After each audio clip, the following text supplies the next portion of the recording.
હિમાચલ પ્રદેશમાં વરસાદને કારણે જનજીવન પ્રભાવિત થયું છે। હવામાન વિભાગે આજે વરસાદનું રેડ એલર્ટ આપ્યું છે।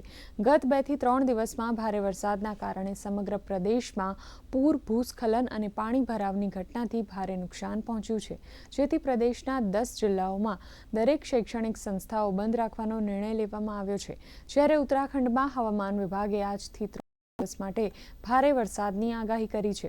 આજે દહેરાદૂન, ટિહરી, પૌડી, બાગેશ્વર અને હરિદ્વારમાં ભારેથી અતિભારે વરસાદની સંભાવના વ્યક્ત કરાઈ છે।